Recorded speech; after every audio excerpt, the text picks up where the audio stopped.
ಆತ್ಮೀಯ ಹೇ ಸೀತಾರಾಮ್ ವೀಕ್ಷಕರೇ, ನಾನು ನಿಮ್ಮ ವೈಎಂಐ ಅಥವಾ ಇನ್ನೂ 1 ವರ್ಷ ಆಗಿಲ್ಲ ಗಂಟೆಸೆ ನಮ್ಮ ಮೋದಿಯವರ ಹಸ್ತದಿಂದ ಶುರುವಾದಂಥದ್ದು. ಇನ್ನುದವರು ಯಾರಿಗೂ ಆಸ್ಪತ್ರೆಕೊಳ್ಳಿಲ್ಲ, ಲೀಡಿಂಗ್ಗಳು ಅವರೇ ಮುಂದಿತ್ತು ಮಾಡಿದ್ದರು. ಯಾಕೆ ಹಿಂಗಾಯಿತು? ಇದಕ್ಕೆ ಕಾರಣ ಸಿಂಪಲ್ಲಾಗೆ ಈ 100 ಲಕ್ಷ ಕೋಟಿಗಳಲ್ಲಿ ಹೆಚ್ಚು 40ರಿಂದ 50% ಜನ 50% ಹಣ ಈ ನಮ್ಮ ಲಂಚಕೋರರು ಹೊಡೆದು ಬಿಟ್ಟಿದ್ದು ಅಂತ. ಪರ್ಫೆಕ್ಟಾಗಿ ಅಲ್ಲಿ ವರ್ಕ್ ಆಗಿಲ್ಲ ಅಂತ. ಇಂಜಿನಿಯರ್ಗಳಾಗಿರ್ಬೋದು, ಕಾರ್ಪೊರೇಟ್ಗಳಾಗಿರ್ಬೋದು, ಇನ್ನುಳಿದವರಾಗಿರ್ಬೋದು. ಕಾರ್ಪೊರೇಟ್ರವ್ರ ಮನೆಯಿಂದ ಹಾಕಿಲ್ಲ ದುಡ್ಡನ್ನು, ಪಬ್ಲಿಕ್ ಮತ್ತು ಪ್ರೈವೇಟ್ ಇಬ್ಬರಿಂದ ಕೂಡಿ ದುಡ್ಡನ್ನು ಉಪಯೋಗ ಮಾಡಿದ್ದಾರೆ. ಇವೆಲ್ಲ ಡೆವಲಪ್ಮೆಂಟ್ ಸಲುವಾಗಿ ಅಭಿವೃದ್ಧಿ ಅಭಿವೃದ್ಧಿ ಅಭಿವೃದ್ಧಿ. ಜಗದಲ್ಲೇ 5ನೇ ದೊಡ್ಡ ಅಭಿವೃದ್ಧಿ ನಮ್ಮ ಏನಪ್ಪ ಅಂದ್ರೆ ದೇಶ ಅಂತ ಇವತ್ತು ಹೆಮ್ಮೆಯಿಂದ ಹೇಳ್ಕೊಳ್ತಾ ಇದ್ದೀವಿ. ಏನು ತೋರಿಸಿ ಅಂದರೆ ಇವತ್ತನ್ನು ತೋರಿಸಿ, ನಮ್ಮ ರೈಲ್ವೆ ನಿಲ್ದಾಣಗಳನ್ನು ತೋರಿಸಿ, ವಿಮಾನ ನಿಲ್ದಾಣಗಳನ್ನು ತೋರಿಸಿ, ಬಂದರುಗಳನ್ನು ತೋರಿಸಿ, ಅದೇ ಕಾಲಕ್ಕೆ ಈ ಏನಪ್ಪ ಅಂತಂದ್ರೆ ಇನ್ನುಳಿದ ಅನೇಕ ಈ ನಮ್ಮ ಏನಪ್ಪ ಅಂತಂದ್ರೆ ತೈಲ ಉದ್ಯಮಗಳಾಗಿರ್ಬೋದು, ಎಲ್ಲ ಉದ್ಯಮಗಳು ಅವನು ಬರ್ತಿರೋದು ಅವು ಬೇಕಾಗುವಂಥ ಇನ್ಫ್ರಾಸ್ಟ್ರಕ್ಚರ್ಗಳ ಸಲುವಾಗಿ ನಾವು ಖರ್ಚು ಮಾಡಿದ್ವಿ, ಅಭಿವೃದ್ಧಿ ಆಗಿದ್ದೀವಿ. ಇನ್ನು ಈಗಾಗಲೇ IMF, ವರ್ಲ್ಡ್ ಬ್ಯಾಂಕು, ನಮ್ಮ RBI ಈಗಾಗಲೇ ಇನ್ನೂ ಮುಂದಿನ ಈ 2024ರಿಂದ ಮುಂದಿನ 5 ವರ್ಷವರೆಗೆ 147 ಲಕ್ಷ ಕೋಟಿ ಅಥವಾ 150 ಲಕ್ಷ ಕೋಟಿ ರೂಪಾಯಿ ನಾವು ಖರ್ಚು ಮಾಡುವ ಅಂದಾಜು ಇಟ್ಕೊಂಡಿದ್ದೀವಿ. ಇದರಲ್ಲಿ ಎಷ್ಟಾಯ್ತು ಇದು? ಏನು ಈ ದುಡ್ಡ ಎಷ್ಟು ಆಗ್ತಿರ್ಬೋದು? ಅದು ಕಲ್ಪನೆಗೆ ಮೀರಿದ್ದೇ. ಇಷ್ಟು ಖರ್ಚು ಮಾಡಿಯೋ ಇಂಥ ಕಳಪೆ ಕಾಮಗಾರಿಗಳು ಯಾಕೆ ಎಲ್ಲ ಕಡೆ ಇದೆ ಆಲ್ ಓವರ್ ಇಂಡಿಯಾದಲ್ಲಿ. ಅದಕ್ಕಾಗಿ ಇವತ್ತು ಒಬ್ಬರ ಮೇಲೆ ಒಬ್ಬರು ಕಾಂಗ್ರೆಸ್ BJP ಮೇಲೆ ಆರೋಪ ಮಾಡ್ತಾರೆ, BJP ಕಾಂಗ್ರೆಸ್ ಮೇಲೆ ಆರೋಪ ಮಾಡ್ತಾರೆ. 40%, 60%, 70%. ರೋಡ್ಗಳಲ್ಲೂ ಸಾಕಷ್ಟು 1 ಕಿಲೋಮೀಟರ್ದಲ್ಲಿ 18 ಕೋಟಿ ರೂಪಾಯಿಗೆ ಒಪ್ಕೊಂಡಂಥ ಆ ಒಂದು ರೋಡ್ಗಳನ್ನು ಅವು ಮುಗಿದಾಗ ಅವು 200 ಕೋಟಿ 200 ಕೋಟಿ 1 ಕಿಲೋಮೀಟರ್ ಖರ್ಚಾಗಿದ್ದನ್ನು ನಾವು ಖರ್ಚು ಹಾಕಿದ್ದನ್ನು ನೋಡ್ತಾ ಇದ್ದೀವಿ. ಯಾಕೆ ಹಿಂಗಾಯಿತು ಅಂತ. ಇದರಲ್ಲಿ ಕಾರ್ಪೊರೇಟ್ಗೆ ಹಸ್ತದನೋ ಅದು ಸರ್ಕಾರದ ಹಸ್ತದನೋ ಖರ್ಚು ಮಾಡಲಿ ಒಂದು ಭ್ರಷ್ಟಾಚಾರ ನಡೆಯೋದ್ರಲ್ಲಿ ಅಂತ ವಿಚಾರ ಮಾಡುವಂಥ ಪ್ರಸಂಗ ಇವತ್ತು ಬಂದಿರ್ತದೆ. ಎಲ್ಲ ಕಡೆ ಹಿಂಗೆ ರೀ, ಆಲ್ ಓವರ್ ಇಂಡಿಯಾದಲ್ಲಿ ಯಾವುದೂ ಆಗಲಿಲ್ಲ. 100 ಸ್ಮಾರ್ಟ್ ಸಿಟಿಗಳನ್ನ ಮಾಡ್ತಾನೆ ಅಂತೇಳಿ ಸಾಕಷ್ಟು ದುಡ್ಡನ್ನು ಇಟ್ಟರು. ಅದಕ್ಕೆ ಸಾವಿರಾರು ಕೋಟಿ ರೂಪಾಯಿಂದ ನಮ್ಮ ಮೋದಿಯವ್ರಿಗೆ ಯಾವುದೂ ಅಲ್ಲವೇ ಅಲ್ಲ. ಹೋದಲ್ಲೇ 1000 ಕೋಟಿ, 500 ಕೋಟಿ, 10,000 ಕೋಟಿ, 15,000 ಕೋಟಿ. ಹೇಳಿದ್ರೆ ಹೆಂಗೆ ಹೇಳೋದು ಲೆಕ್ಕ ಇಚ್ಚಾರ ಯಾರು ಎಲ್ಲ ಅಂದಾಜಲ್ಲಿ ಮಾತಾಡ್ತಾ ಇದ್ವಿ ನಾವು. ಇವತ್ತು ಇನ್ಫಾರ್ಮೇಷನ್ ಆ್ಯಕ್ಟ್ ಅಂಟರೊಳಗೆ ಇದೆಲ್ಲ ನಮ್ಗೆ ಸಿಗೋದು ಇಲ್ಲ. ಇವೆಲ್ಲ ಸಿಗೋದಿಲ್ಲ, ನಾವು ಅಂದಾಜು ಮಾಡೋದು. ಇವತ್ತು ಏನು ಹೇಳಿದ್ರು ಅಂದಾಜು ಮೇಲೆ ಇಂಥ ಅಂದಾಜು ಮೇಲೆ ಹಿಡಿತಕ್ಕೇ ಹೇಳ್ತಾ ಇದ್ವಿ ಭ್ರಷ್ಟಾಚಾರ ನಡೆದಪ್ಪ ಈ ದೇಶದಲ್ಲೇ ಅಂತ. ಅದಕ್ಕೆ ನಮ್ಮ ಸರ್ಕಾರಗಳು ಇವತ್ತು ಕೇಂದ್ರ ಸರ್ಕಾರ ಇರಲಿ, ಇವತ್ತಿನ ಕೇಂದ್ರ ಸರ್ಕಾರನ ಮೇನ್, ಆಮೇಲೆ ರಾಜ್ಯ ಸರ್ಕಾರ ಇರಲಿ, ಇನ್ಫ್ರಾಸ್ಟ್ರಕ್ಚರ್ ಡೆವಲಪ್ಮೆಂಟ್ ಮಾಡಿಸೋರಿಗೆ ಯಾಕಪ್ಪ ಬೆನ್ನು ಹತ್ತಿದ್ದಾರೆ ಇವರು ಅಂದ್ರೆ ಅಲ್ಲಿ ಮ್ಯಾಕ್ಸಿಮಮ್ ಕಾರ್ಪೊರೇಟ್ಗಳಿಗೆ ಸಿಗ್ತದೆ. ಅದ್ರ ಜೊತೆಗೆ ಏನಪ್ಪ ಅಂದ್ರೆ ರಾಜಕಾರಣಿಗೆ ಈ ಒಂದು ಎಲೆಕ್ಟ್ರಲ್ ಬಾಂಡ್ಗಳ ಮೂಲಕ ದುಡ್ಡು ಸಿಗ್ತದೆ. ಯಾರ್ದು ದುಡ್ಡು ಎಲ್ಲ ಒಂದು ಜಾತಿ ಅಂತೀವಿ ನಾವು ಇವತ್ತು. ಹಾಗಾಗಿದೆ ಪರಿಸ್ಥಿತಿ ಇವತ್ತು. ಟ್ಯಾಕ್ಸ್ ಪೇಯಿಗಳು ನಾವು ಟ್ಯಾಕ್ಸ್ ಪ್ರತಿನಿಧಿ ಕೊಡ್ತಾ ಇದ್ದೀವಿ. ಇನ್ನು ಮುಂದಿನ ದಿನದಲ್ಲಿ ನಾವು ಗಾಡಿ ಬಡವರು ಅಡ್ಡಾಡುವಂಥ ಸ್ಥಿತಿ ಒಂದು ಕಾಲಕ್ಕೆ ಇತ್ತು. ಇವತ್ತು ಅದು ನೀವು ಅಂತ ಹೌದು ಡೆವಲಪ್ ಆಗಿದೆ. ಶತಾಬ್ದಿ ಎಕ್ಸ್ಪ್ರೆಸ್ ಅದು ಇದು ಒಳ್ಳೆ ಕನ್ಸ್ಟ್ರಕ್ಷನ್ ಆಗಿದೆ, ಇಲ್ಲಂತಲ್ಲ. ಆದರೆ ಯಾರಿಗೆ ಅದು ಇಷ್ಟೆಲ್ಲ ಆದರೂ ಸಹಿತ ಇದರಲ್ಲಿ ಯಾರಿಗೂ ಈ ಮತ್ತು ಇತ್ತೀಚೆಗೆ ನಿಮಗೂ ಗೊತ್ತದ ವಯಸ್ಸಾದವ್ರಿಗೆ ಫ್ರೀನೂ ಮಾಡೋದು ಬಂದ್ ಮಾಡಿಬಿಟ್ಟಿದ್ದಾರೆ. ಸಂಪತ್ತು ಜನ ನಿಜವಾಗಿಯೂ ದೇಶ ಸಂಪತ್ತು ಹೌದು, ನಿಸರ್ಗ, ಭೂಮಿ ಎಲ್ಲ ಕರೆ, ನೀರ ಇವೆಲ್ಲ ಆಸ್ತಿನ ನಾವು. ಅದರಂತೆ ಅವರು ಉಪಭೋಗ ಮಾಡುವಂಥ ಬುದ್ಧಿವಂತ ಜನ, ವೆಲ್ ಸ್ಟಡಿಡ್ ಜನ ಅವ್ರ ದೊಡ್ಡ ಸಂಪತ್ತು.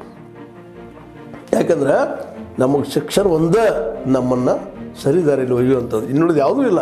ಸ್ವತಃ ಅಂಬೇಡ್ಕರ್ ಅವರು ಹೇಳ್ತಾರೆ, ಗಾಂಧೀಜಿಯವರು ಹೇಳ್ತಾ ಇದ್ದಾರೆ, ಹೇಳಿದ್ದಾರೆ ನೀವು ಶಿಕ್ಷಿತರಾಗಿರಪ್ಪ ಎಲ್ಲರೂ ಅಂತೇಳಿ. ಅದಕ್ಕೆ ಒತ್ತು ಕೊಡ್ತಾ ಇದ್ದಾರೆ. ಸ್ವತಃ ತಮ್ಮನ್ನು ತಾವು ಉದಾಹರಣೆ ಕೊಟ್ಕೊಂಡಿದ್ದಾರೆ. ನಾ ಶಿಕ್ಷಣ ಪಡೆದದಕ್ಕಾಗಿ ಇವತ್ತು ಈ ಕಟಿಬದ್ಧವಾದಂಥ ಸಮಾಜದಲ್ಲಿ ಎತ್ತು ನಿಲ್ಲುವಂಥ ಪ್ರಸಂಗ ಬಂದದ, ಬಡತನ ಜಯಿಸುವಂಥ ಶಕ್ತಿ ನಮಗೆ ಬಂದು ಅಂತೇಳಿ ಸ್ವತಃ ಅಂಬೇಡ್ಕರ್ ಅವರು ಕೊಡ್ತಾರೆ. ಅದು ಸತ್ಯನೂ ಹೋಗಿ ಅದನ್ನು ಮಾಡಲಾರ್ದು ಇವತ್ತಿನ ರೋಡಿಗೆ ಇನ್ನುಳಿಗೆ ಖರ್ಚು ಮಾಡಿದ್ರು ಹೋಗಲಿ. ಆ ರೋಡ್ಗಳಾದ್ರೂ ಗಟ್ಟಿಮುಟ್ಟಾಗಿದ್ದಾವೆ. ಸ್ವತಃ ಸಂಸತ್ತು ಗಟ್ಟಿಮುಟ್ಟಾಗಿಲ್ಲ, ಸೋರ್ತಾ ಇದೆ, ರಾಜ್ಯಸಭೆ ನೀರು ಹರಿದು ಹೋಗ್ತಾ ಇದೆ. ಇನ್ನು ಇನ್ನುಳಿದ ಕಾಮಗಾರಿಗಳು ಹೆಂಗಾಗಿರ್ಬೇಕು? ಯಾಕಂದ್ರೆ ಈ ಸಂಸತ್ತು ಮೋದಿಯವರು ಮೂಗಿತ್ತು, ಇತಿಹಾಸ ಉಳಿಯುವಂಥದ್ದಾಗಿತ್ತು. ಅಲ್ಲಿ ಇತಿಹಾಸದ ನಮ್ಮ ಹೆಸರು ಉಳಿಲಿ ಅನ್ನೋ ಕಾರಣಕ್ಕಾಗಿ ಗಡಿಬಿಡಿ ಮಾಡಿ ಇಲೆಕ್ಷನ್ ಸಂದರ್ಭದಲ್ಲಿ ಇದನ್ನು ಮಾಡಿ ಮುಗಿಸಿದ್ರು. ಇದೇ ಕಾಲಕ್ಕೆ ರಾಮ ಮಂದಿರ ಮಾಡಿದರು, ಸಾವಿರಾರು ಕೋಟಿ ರೂಪಾಯಿ ಖರ್ಚು ಮಾಡಿಕೊಂಡು. ಆ ದುಡ್ಡು ಎಲ್ಲಿ ಇದು? ನಮ್ಮದೇ ಇರಲಿ, ಆದರೆ ಅದು ಪೂರ್ಣ ಅಂತ ರಾಮ ಮಂದಿರ ಅದು ಪೂರ್ಣ ಇಲ್ಲ. ರಾಮ ಮಂದಿರ ಪೂರ್ವ ಮತ್ತು ಹೊಸ ಮಂದಿರಗಳ ಸಮಸ್ಯೆನ ಹುಟ್ಟಾಕೋದು ಈಗ ನಡೆದ ಆ ಜನರಿಂದ ಮಥುರಾಗಿ ಬಂದಿದ್ದಾರೆ ಈಗ. ಯಾಕಂದ್ರೆ ಹೊಸ ಸಮಸ್ಯೆಗಳು ಇರಬೇಕು ತಮ್ಮ ರಾಜಕೀಯ ಲಾಭಕ್ಕಾಗಿ, ಜನರಿಗೆ ಒಳ್ಳೇದಂತಲ್ಲ. ಇಲ್ಲಿ ರಾಮ ಮತ್ತು ಕೃಷ್ಣ ಇವು ಇನ್ನುಳಿದ ಯಾವುದೇ ದೇವತೆಗಳನ್ನು ನಂಬಿ ಬದುಕುವಂಥವ್ರು ಸಾಕಷ್ಟು ಜನ ಇದ್ದಾರೆ. ಅವ್ರ ಜೊತೆಗೆ ಇದ್ದಾರೆ ಅವ್ರು, ರಾಮ ಕೃಷ್ಣ ಇನ್ನುಳಿದ ದೇವತೆಗಳು. ಆ ನಂಬಿ ಬದುಕುವಂಥ ಜನರಿಗೆ ಬದುಕಿನ ಕೊಡಲಾರ್ದ ನಾವು ಇನ್ಫ್ರಾಸ್ಟ್ರಕ್ಚರ್ ಮೂಲಭೂತ ಸೌಕರ್ಯಗಳು ಮಾಡ್ತೀವಿ ಕೊಡ್ತೀವಿ ಅಂತ ಹೇಳ್ತಾ ಸಾಕಷ್ಟು ದುಡ್ಡನ್ನ ನಾವು ಹೊಡಿತಾ ಇದ್ದೀವಿ. ಇದರಲ್ಲೇ ಇನ್ನೊಂದು ಮಾತು ಭಾಳ ಗಮನಿಸ್ಬೇಕಾಗಿದ್ದೇನಪ್ಪ ಅಂದ್ರೆ, ಈ 100 ಲಕ್ಷ ಕೋಟಿ ರೂಪಾಯಿನ ಖರ್ಚಾಗಿದ್ದವು, ಇದರಾಗ 77% ದುಡ್ಡ ಸಾಲ ಮಾಡಿದ್ವಿ, ಸಾಲ ತೆಗೆದುಕೊಂಡಿದ್ದು. ಅದೇನು ಸುಳ್ಳಲ್ಲ. ಇನ್ನು ಮುಂದೆ ತೊಗೊಳಿಸೋ ಸಾಲನ ಮಾಡೋದು. ಮತ್ತು ಏನು 2 ಟೈರು 3 ಟೈರು ಇಂಥ ಒಂದು ವ್ಯವಸ್ಥೆ ಮಾಡಿ ಕೇವಲ ಲಕ್ಸುರಿಯಸ್ ದುಡ್ಡಿದ್ದವ್ರಿಗೆ ಮಾತ್ರ ಅಡ್ಡಾಡೋಂಥ ವ್ಯವಸ್ಥೆ ಮಾಡ್ತಾ ಇರೋದು ನೋಡಿದಾಗ ಉಳಿದು 90% ಜನ ಬದುಕುದು ಹೆಂಗ್ರಿ? ಅವ್ರಿಗೆಲ್ಲದ ಇನ್ಫ್ರಾಸ್ಟ್ರಕ್ಚರ್ ರೋಡ್ ಮಾಡೋದು, ಟೋಲ್ ನಾಕ ಮಾಡಿಬಿಟ್ಟು ಬಿಡೋದು. ಆ ಟೋಲ್ ನಾಕವೆಲ್ಲ ಯಾವ ಬಂಡಿ ಹೋಗೋಂಗಿಲ್ಲ, ಮತ್ತೊಂದು ಹೋಗಿಲ್ಲ, ಜನಸಾಮಾನ್ಯ ಹೋಗೋಂಗಿಲ್ಲ. ಅವ್ರಿಗೆ ಮತ್ತೊಂದು ಬಾಜು ಒಂದು ಹಾಳಿದ್ದಂಥ ಒಂದು ರೋಡ್ ಮಾಡೋದು. ಆದರೂ ಜಗದ ಮುಂದೆ ಎಷ್ಟು ಹೊಳಿತಾ ಇದೆ ನೋಡ್ರಿ, 10 ವರ್ಷ ಪ್ರಯತ್ನ ಮಾಡೋದು. ಇದರ ಉದ್ದೇಶ ಒಂದೇ ಏನಪ್ಪ ಅಂತಂದರೆ, ಇಂಟರ್ನೆಟ್ ದುಡ್ಡು ನಮ್ಮಲ್ಲಿ ಹರಿದು ಬರಲಿ, ಸಾಲ ಸಿಗಲಿ ಅಂತ. ಈಗಾಗಲೇ ಸಾಲದ ಬಗ್ಗೆ ನಿಮಗೆ ಗೊತ್ತದ, 205 ಲಕ್ಷ ಕೋಟಿ ರೂಪಾಯಿ ಸಾಲ ನಮ್ಮ ಮೇಲೆ ಆಗಿದೆ ಅಂತ ಹೇಳ್ತಾ ಇದ್ದಾರೆ. ಮುಂದಿನ 5-10 ವರ್ಷಗಳಲ್ಲೇ ನಮ್ಮ ಸಾಲ ಮತ್ತು ನಮ್ಮ GDP ಎರಡೂ ಈಕ್ವಲ್ ಆಗೋ ಸಾಧ್ಯತೆಗಳಿದ್ದಾವೆ. ಹೀಗಾಗಿ ಜಗದಾಗಲ್ಲಿ ಎಲ್ಲೂ ನಮಗೆ ಸಾಲ ಸಿಗಲಿಕ್ಕೆಲ್ಲ ಸಿಗೋದು ಇಲ್ಲ. ಯಾಕೆ ಹೆಂಗೆ ಮುಟ್ಟಿಸ್ತಾವ್ರಿ ನೀವು? ನಿಮ್ಮ ಪಗಾರ 100 ರೂಪಾಯಿ ಇದ್ದಾಗ, ನಿಮ್ಮ ಸಾಲ 100 ರೂಪಾಯಿ ಆದಾಗ ಪಗಾರ, ಆ ಪಗಾರದಿಂದ ಸಾಲ ಹೆಂಗಾರೆ ಅವ್ರು ನೀವು? ಆ ಪರಿಸ್ಥಿತಿ ಬಂದದ್ದು. ಬಡ್ಡಿ ಕೊಡೋಕ್ಕೆ ಸಾಧ್ಯ ಇಲ್ಲ, ಗಂಟು ಮುಡ್ಸೋಕ್ಕೆ ಸಾಧ್ಯ ಇಲ್ಲ. ಈ ನೆಲೆಯಲ್ಲಿ ಇವತ್ತು ನಾವೆಲ್ಲರೂ ಎಚ್ಚರಗೊಳ್ಬೇಕಾಗ್ಯದ. ನಾವು ಡೆವಲಪ್ಮೆಂಟ್ 5ನೇ ಶ್ರೀಮಂತ ದೇಶ ಆಗಿದೆ. ಎಲ್ಲಿ? ಇದರಲ್ಲೇ ಆಗಿದ್ದು. ಮತ್ತು ಅವು ಕಳಪೆ ಕಾಮಗಾರಿಗಳು. ಈಗಾಗಲೇ ಬಿಹಾರದ ಲಿಸ್ಟ್ ನೋಡಿದ್ರಿ, ಒಂದು ಹಿಂದೆ ಒಂದು 15 ಪುಲ್ಗಳು ಬಿದ್ದು. ಇನ್ಫ್ರಾಸ್ಟ್ರಕ್ಚರ್ ಎಷ್ಟು ಕೀಳ್ಮಟ್ಟದಾಗಿರ್ಬೋದು ಅದು. ಬಾಂಬೆದಲ್ಲಿ ದೊಡ್ಡ ರೋಡು, ಅದು ಸ್ವಾಭಿಮಾನ ಅಂತ ಹೇಳ್ಕೊಂಡಂಥದ್ದು ಮೋದಿಯವರು, ಅದೇನಾಗಿದೆ ಇವತ್ತು ಬೆರಕು ಬಿಡ್ತಾ ಇದೆ ಅನೇಕ ಕಡೆಗಳಲ್ಲಿ. ಇದು ಕಾರಣಿಷ್ಟ ಸಿಕ್ಕಾಪಟ್ಟೆ ದುಡ್ಡು ಹಾಕ್ಕೊಂಡು ಆ ಮಟ್ಟದ ಗುಣಮಟ್ಟದ ಒಂದು ಕಾಮಗಾರಿಯನ್ನು ಅವ್ರು ಮಾಡದಿದ್ದರು. ನಮ್ಮ ಇಂಜಿನಿಯರ್ಗಳು ದಡ್ರಿಲ್ಲ. ಏನೋ ಒಂದು ಕಡೆ ಹೇಳಿದ್ರು ಅವರು, ಶಿಶ್ವಾಸ ಸಾಹೇಬರು, ಏನೋ ಸೋರುತ್ತಿರುವುದು ಮನೆಯ ಮಾಳಿಗೆ ಅಜ್ಞಾನದ ಅಂತೇಳಿ. ಇವತ್ತು ನಮ್ಮಲ್ಲಿ ಸುಜ್ಞಾನ ಹೆಚ್ಚಾಗ್ಯದ, ಬುದ್ಧಿವಂತರು ಸಾಕಷ್ಟು ಇದ್ದಾರೆ. ಆ ಬುದ್ಧಿವಂತರು ಕೂಡ ಇಂಥ ಕೆಲಸ ಮಾಡ್ತಾ ಇದ್ದಾರೆ. ಮುಖ್ಯವಾಗಿ ಬೇಕಾಗಿದ್ದು ಜ್ಞಾನ, ಇನ್ನೊಬ್ಬರು ಹಾಳು ಮಾಡಬಾರ್ದು ಅನ್ನೋಂಥ ಮನೋವೃತ್ತಿ, ನಮ್ಮ ಜನ ಉಳಿಲಿ ಅನ್ನುವಂಥ ಮನೋವೃತ್ತಿ ಬರಬೇಕಾಗಿತ್ತು. ಅದಿಲ್ಲ ಇವತ್ತು ನಮ್ಮಲ್ಲಿ. ನೋಡಿರಿ, ಎಂದೋ ಕಟ್ಟಿದ ಗುಡಿಗಳು ಇವತ್ತು ಸಹಿತ ನಮ್ಮ ಜೊತೆಗಿದ್ದಾವೆ. ಎಂಥ ಅದ್ಭುತ ಗುಡಿಗಳು, ಎಂಥ ಅದ್ಭುತ ಮಸೀದಿಗಳು ಇವತ್ತು ನಮ್ಮ ಜೊತೆಗೆ. ಅವ್ರಿಗೆ ಕೆಡವಲಿಕ್ಕೆ ಆಗಲಾರ್ದಂಗೆ ಕಟ್ಟಿ ಹೋಗಿದ್ದಾರೆ ಅವರು. ಮಳೆ ಚಳಿ ಗಿಳಿಗೆ ಇವತ್ತಿಗೆ ನಿಂತಿದ್ದಾವೆ, ಇದು ಉಬ್ಬಿಸಿ ನಿಂತಿದ್ದಾವೆ. KRS ಕಟ್ಟಿದ ವಿಶ್ವೇಶ್ವರಯ್ಯನವರು KRS ಇವತ್ತು ಗಟ್ಟಿಮುಟ್ಟಾಗಿ ನಿಂತದ. ಈ ಕಾರಣದಲ್ಲಿ ಪ್ರಾಮಾಣಿಕವಾಗಿ ಕೆಲಸ ಮಾಡೋದು, ಭ್ರಷ್ಟಾಚಾರ ರಹಿತವಾಗಿ ಹೋರಾಟ ಮಾಡುವಂಥದ್ದು ಅದು ನಮ್ಮಲ್ಲಿ. ಅದು ಹಂಗಂದ್ರೆ ಏನು ಅನ್ನೋ ಪರಿಸ್ಥಿತಿ ಬಂದಿರ್ತದೆ. ಇವತ್ತು 100 ಲಕ್ಷ ಕೋಟಿಗಳನ್ನು ಖರ್ಚು ಮಾಡಿದರು, ಏನು ಡೆವಲಪ್ಮೆಂಟ್ ಇಲ್ಲ. ಇವತ್ತಿಗೂ ಸ್ಮಾರ್ಟ್ ಸಿಟಿ ಆಗಲಿಲ್ಲ, ಗಂಗಾ ನದಿ ಸ್ವಚ್ಛ ಆಗಲಿಲ್ಲ. ಎಷ್ಟು ರೋಡ್ಗಳು ಎಲ್ಲಿರ್ಬೇಕು ಅಲ್ಲಿದ್ದಾವೆ. ಆದಂಥ ರೋಡ್ಗಳು ಕೇವಲ ಶ್ರೀಮಂತರು ತಮ್ಮ ಏನಪ್ಪ ಎದುರ ಗಾಡಿಗಳನ್ನು, ಲಕ್ಸುರಿಯಸ್ ಗಾಡಿಗಳನ್ನು ತಗೊಂಡು ಓಡಾಡೋದು ಕಷ್ಟ ಮಾತ್ರ ಅದಾವ. ಬಡವರಿಗಿಲ್ಲ. ಮತ್ತು ಅದು ಹಳಿ ರೋಡು, ತಗ್ಗಾದಿನ ಇದ್ದಂಥದ್ದು ಹೇಳಿದ್ವಿ ನಾವು. ಇನ್ಫ್ರಾಸ್ಟ್ರಕ್ಚರ್ ಸಾಕಷ್ಟು ಮಾಡಿವಿ, ಹಾಗೆ ಹೇಗೆ ಅಂತ. ಮತ್ತು ಶ್ರೀಮಂತರಿಗೆ ಅಷ್ಟೇ ಸಾಧ್ಯ. ಈ ಟೋಲ್ ನಾಕಾದಿಂದ ಗಾಡಿ ಹೋಗುವಂಥದ್ದು ಅದರ ಲೆಕ್ಕ ತೆಗೆದಾಗ ನೀವು ಬಸ್ಸಿಗೆ ಹೋಗಿ ಬಂದರೆ ಇವತ್ತು 1000 ಹೋಗ್ಬೋದು ಬಸ್ಸಿಗೆ. ಅದೊಂದು ಕಾರ್ ಗಾಡಿ ನಿಮ್ಮ ಸ್ವಂತ ತೊಗೊಂಡು ಹೋದ್ರಪ್ಪ ಅಂದ್ರೆ ಬೆಂಗಳೂರಿಗೆ, ಇಲ್ಲಿಂದ ನೀವು ಮಿನಿಮಮ್ ಈ ಬೀದರಿಂದ ಬೆಂಗಳೂರು ಹೋಗ್ತಾನಪ್ಪ ಅಂತಂದ್ರೆ 1000 ರೂಪಾಯಿ ಬಸ್ಸಿಗೆ ಹೋದ್ರೆ, ಇವತ್ತು ನೀವು ಮಿನಿಮಮ್ ಕಾರ್ ಗಾಡಿಗೆ ಹೋದ್ರೆ 5,000 to 10,000 ರೂಪಾಯಿ ಖರ್ಚು ಬರ್ತದೆ. ಪೆಟ್ರೋಲ್ ರೇಟ್ ತುಟ್ಟಿ, ಆಮೇಲೆ ಟೋಲ್ನ ಇಕ್ಕಳು ಹಂಗೆ ನಾಲ್ಕಾಗಳು ಬೆನ್ನು ಹತ್ತಿ ಬಿಟ್ಟಿರ್ತಾವೆ ದುಡ್ಡು ವಸೂಲು ಮಾಡೋದಕ್ಕೆ. ನೀವು ಹೆಂಗೆ ಬದುಕವ್ರು ಅಂತ ಬಡವರಿಗೆ ಸಾಧ್ಯದನ ಅಂತ. ಕೇವಲ ಬಡವಿಗೆ ಇವತ್ತು ದಿವಸ ಕೆಂಪು ಬಸ್ಸಲ್ಲಿ ಹೋಗುವಷ್ಟದು ಅದು ತುಟ್ಟಾಗಿಬಿಟ್ಟದು ಪಾಪ. ಹೀಗಾಗಿ ಬೆಂಗಳೂರು, ದಿಲ್ಲಿನೋ, ಕಲ್ಕತ್ತಾನೋ ಅಥವಾ ಇನ್ನುಳಿದ ಯಾವುದೇ ಮೆಟ್ರೋಪಾಲಿಟನ್ ಸಿಟಿಗೆ ಜನ ಹೋಗೋದನ್ನು, ಬಡವರು ಹೋಗೋದನ್ನು ಕಡಿಮೆ ಮಾಡ್ತಾಯಿದ್ದಾರೆ. ಯಾಕಂದರೆ ಅಲ್ಲಿಯೂ ಸಾಕಷ್ಟು ಬಡವರು ಇದ್ದಾರೆ, ಎಲ್ಲ ಪಟ್ಟಣಗಳಲ್ಲೇ, ಎಲ್ಲ ಮೆಟ್ರೋಪಾಲಿಟನ್ ಸಿಟಿಗಳಲ್ಲೇ. ಈ 90% ಜನರಿಗಾಗಿ ಈ ಒಂದು ಇಲ್ಲಿವರೆಗೆ ಮಾಡಿದಂಥ ಇನ್ಫ್ರಾಸ್ಟ್ರಕ್ಚರ್ ಎಷ್ಟರ ಮಟ್ಟಿಗೆ ಹೆಲ್ಪ್ ಆಗ್ತದಂತೆ. ರೋಡಿಂದ ಹೋಗಕ್ಕೆ ಸಾಧ್ಯ ಇಲ್ಲ, ರೈಲ್ವೆನೂ ಕಟ್ಟಾಗಿದೆ, ಮುಂದೊಂದು ಡಬ್ಬಿ ಹಿಂದೊಂದು ಡಬ್ಬಿ ಅಲ್ಲೇ ಒಯ್ತು ಕೊಡುವಂಥ ಪರಿಸ್ಥಿತಿ. ಹೀಗಾಗಿ ಜನಸಾಮಾನ್ಯ ರೈಲ್ವೆಗಳು ಹೊತ್ತು ವಿದ್ಯುತ್ ಕಡಿಮೆ ಆಗ್ತಾಯಿದೆ. ಮತ್ತು ಮೇಲೆಗೆ ಅದರ ಟಿಕೆಟ್ ದರನೂ ಸಿಕ್ಕಾಪಟ್ಟೆ ತುಟ್ಟಿ. ಇದೆಲ್ಲ ನೆಲೆಗಟ್ಟಿನೆಲ್ಲ ಈ ಮುಂದಿನ ಈ ಒಂದು 5 ವರ್ಷಗಳಲ್ಲಿ ಮೋದಿಯವ್ರು ಏನು ಮಾಡ್ಬೋದು? 150-140 ಲಕ್ಷ ಕೋಟಿ ರೂಪಾಯಿ ತೆಗೆದಿಟ್ಟಿದ್ದಾರೆ ಈಗಾಗಲೇ. ಖರ್ಚು ಮಾಡಿ ನಾವು ಡೆವಲಪ್ ಮಾಡ್ತೀವಿ, ಅಭಿವೃದ್ಧಿ ಯಾವ ಅಭಿವೃದ್ಧಿ? ಹೊಟ್ಟೆಗೆ ಹಿಟ್ಟಿಲ್ದ ಕೇವಲ ಜುಟ್ಟಿಗೆ ಮಲ್ಲಿಗೂ ಹಾಕೊಂಡ್ರೆ ಅಭಿವೃದ್ಧಿ ಏನು?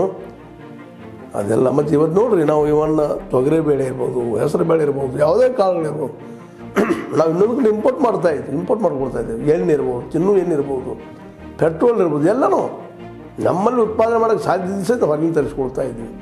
ಅದರಿಂದಾಗೆ ನಮ್ಮ ಬಡತನ ಹೆಚ್ಚಾಗ್ತದೆ. ನೋಡಿರಿ, 2014 50-60 70 ರೂಪಾಯಿ ಕಿಲೋ ಇದ್ದಂಥ ತೊಗರಿ ಬೇಳೆಗಳು ಇವತ್ತು 200, 300, 400 ತೊಗರಿ ಬೇಳೆ ಆಗಿರ್ಬೋದು, ಇನ್ನೊಂದು ಯಾವುದೇ ವಸ್ತುಗಳಾಗಿರ್ಬೋದು, ತಿನ್ನೋ 6 ಐಟಮ್ಗಳಾಗಿರ್ಬೋದು. ಹೇಳಿದ್ದೆ ನಿಮಗೆ, ಒಂದು ಚಾ ನಾವು 2014 1 ರೂಪಾಯಿ 2 ರೂಪಾಯಿ ಕೊಡೋದು, ಇವತ್ತು ನಾವು 8-10 ಕೊಡ್ತಾ ಇದ್ದೀವಿ. ಈಗೆಲ್ಲ ಕಾರಣೀಕರ್ತರು ಯಾರಂದ್ರೆ ಈ ರಾಜಕಾರಣಿಗಳು. ಎಲ್ಲಿ ಮತ್ತು ಇನ್ನೊಂದು ಮಾತು ನಿಮ್ಗೆ ಹೇಳಪ್ಪ ಅಂದ್ರೆ, ಇಲ್ಲಿಯ ಉದ್ಯಮಗಳನ್ನ ಡೆವಲಪ್ ಮಾಡೋ ಸಲುವಾಗಿ ನಾವು ಹೆಚ್ಚು ಕಡಿಮೆ ಏನಪ್ಪ ಅಂದ್ರೆ ಒಂದು 2 ಲಕ್ಷ ಕೋಟಿ ರೂಪಾಯಿ ಖರ್ಚು ಮಾಡಿದ್ವಿ ಅಂತ ಅಂದಾಜು ಹೇಳ್ತಾ ಇದ್ದಾರೆ. ಆದರೆ ಮನೆಗಳನ್ನ ಕಟ್ಸೋ ಸಲುವಾಗಿ 3 ಲಕ್ಷ ಕೋಟಿ ಖರ್ಚಾಗ್ಯದ, 4 ಲಕ್ಷ ಕೋಟಿ ಖರ್ಚಾಗ್ಯದ ಅಂತ ಹೇಳ್ತಾ ಇದ್ದಾರೆ. ಇಲ್ಲಿ ಉದ್ಯಮಗಳಿಗೆ ಕೇವಲ 2 ಲಕ್ಷ ಕೋಟಿ, ಮನೆ ಕಟ್ಕೊಂಡು ಇರೋ ಸಲುವಾಗಿ 3 ಲಕ್ಷ ಕೋಟಿ ಅಂತ ಹೇಳ್ತಾ ಇದ್ದಾರೆ. ಅಂದ್ರೆ ಡೆವಲಪ್ ಹೆಂಗೆ ಆಗ್ತದೆ? ಯಾಕಂದ್ರೆ ಉದ್ಯಮಿಗಳು ಹೆಚ್ಚಾದಂಗೆ, MSMEಗಳು ಹೆಚ್ಚಾದಂಗೆ ಉದ್ಯೋಗ ಸೃಷ್ಟಿ ಆಗ್ತಾವೆ. ಅದಿಲ್ಲ.